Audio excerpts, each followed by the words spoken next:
Thank you, Keep going on. Now we are in the last part of our uh, conference. It will be reading of the resolution, the joint resolution by our Rohingya brother, Prince of Arakan. Sorry. Assalamualaikum everyone. My name is Muhammad Rahman, Imam Hussein, better known as Prince, Arakan Prince.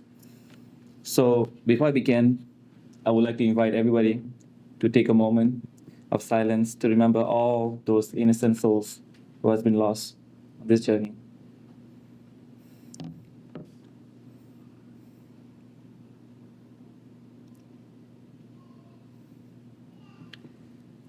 Thank you.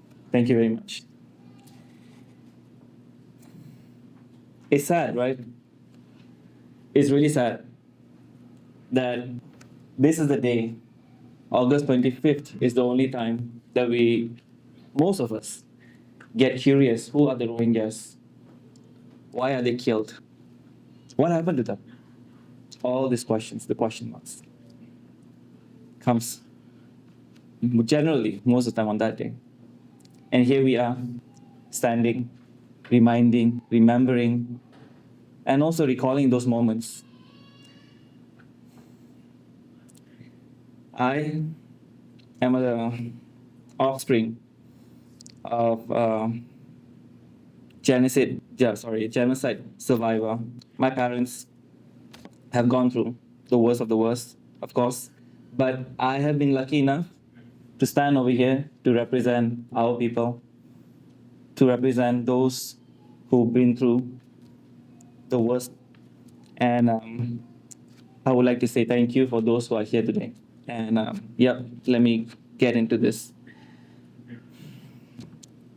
Guided by values of our faith and tradition and principles of the Charter of the United Nations, the Universal Declaration of Human Rights, and international human rights and humanitarian law, recalling the United Nations General Assembly Resolution 79/278 of 25th March 2025, which outlines the scope and objectives of the high-level conference on the situation of the Rohingya Muslims and other minorities in Myanmar.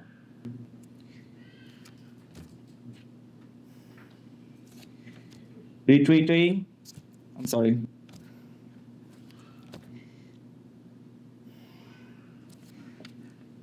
Reiterating that the atrocities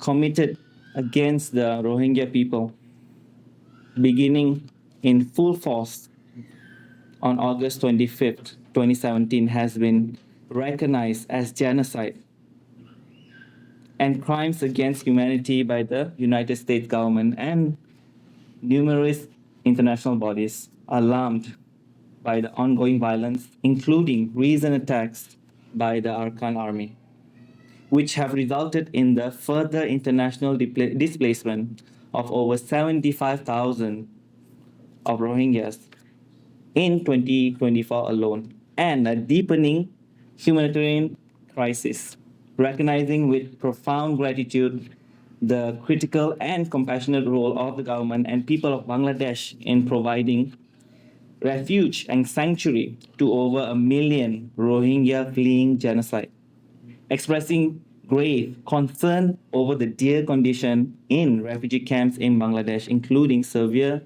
underfunding of the humanitarian response plan, leading to cuts in food aid and the lack of access to education, adequate housing, healthcare, and livelihood opportunities, and inadequate security. Emphasizing that this resolution is the product of an intensive and exclusive consultative process with Rohingya leaders, survivors, and refugee communities worldwide, with particular efforts to incorporate the testimonies and specific demands of women and girls from the camps in Bangladesh and diaspora communities. Before I move on, I just want to apologize again. I'm taking this moment to feel. Um, Thank you. Thank you for your patience. And yep, operative clauses. Therefore, on this 25th day of August 2025, we, the United Representatives of the global Rohingya community, hereby resolve and demand number one, on intermediate and also immediate protection and humanitarian aid. Number one, we urge the immediate and full funding of Rohingya Humanitarian Crisis Joint Response Plan and all relevant appeals to address the critical shortages in food, medicine, and shelter for refugees in Bangladesh and internally displaced persons in Myanmar. Number two, demand that the government of Bangladesh, ASEAN, and the international community uphold the principle of non-refoulement and immediately cease all the pushbacks, detentions, and deportations of Rohingya refugees. Call for the establishment of safe humanitarian corridors and unhindered access for aid agency to all affected populations in Arakan, or better known as Rakhine State. Number two, on justice and accountability. Strongly support the ongoing investigations and the cases at the International Court of Justice (ICJ) and International Criminal Court (ICC) and call for the full cooperation of all UN member states in these proceedings. Demand the immediate arrest and persecution of all proprietors, including Senior General Min Aung Hlaing and other military leaders, as well as leaders of Arakan Army, responsible for recent atrocities. Call for the establishment for the International Truth Commission and Rohingya Tribunal to document the full extent of the genocide and provide a platform for survivors' testimony. Number three, on citizenship, right, and self-determination. Demand the full, unconditional restoration of full citizenship and all associated rights for Rohingya people through the repeal of the 1982 citizenship law and all other discriminatory legislation.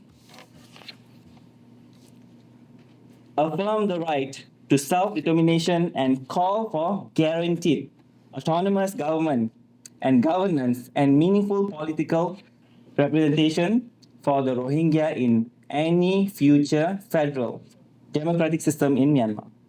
Reject all attempts to erase Rohingya faiths, identity, history, heritage, background, and demand international recognition of the Rohingya as indigenous ethnic group of Arakan. And last but not least, on voluntary, safe, dignified, and sustainable repatriation. Declare that any return of the Rohingya refugees must be voluntary, safe, dignified, and sustainable, based upon informed consent and conducted under the supervision of UNHCR and other international bodies. Demand that the refugees be allowed to return to their original lands and villages, not to a closed camps with no guarantees of safety, mobility, and the right to rebuild their livelihoods. Call for the immediate deployment of a robust international civilian protection presence, including UN-mandated forces, to Arakan to establish the protection presence safe corridors or zone, monitor security, protect protect returnees, and investigate human rights abuse. Insist on comprehensive program of repatriation and compensation for victims for the loss of life, property, and livelihood. And let me end with this. a call to action for the upcoming UN High Level Conference, which is going to be on September 30th, 2025. In line with GA Resolution 79/278, we call upon the participants of the High Level Conference to move forward rhetoric and transform these demands into a concrete, time-bound action plan. We expect the adoption of a strong subsequent UNGA resolution with clear reinforcement and enforcement mechanism, pledges for full funding of humanitarian, sorry, pledge, pledges for full funding of humanitarian needs and repatriation programs, concrete commitments to support all international justice mechanisms, a firm plan to establish an international protect presence in Arakan. The Rohingya people have waited for 8 long years for justice and return to their homeland with dignity and rights. This is the time. The time for performative concern is over. We demand action. Nothing but action. Adopted unanimously this day in accordance to Rohingya Genocide Remembrance Day, which is on August 25th, 2025, at the United Nations Church Center, New York City, in solemn remembrance of the victims and steadfast pursuit of justice for the living. May God bless their souls. And please pray for us. And please get our people, get our Rohingya people the justice that have been long overdue. Thank you so much. My name is Prince, Arakan Prince. Assalamu alaikum.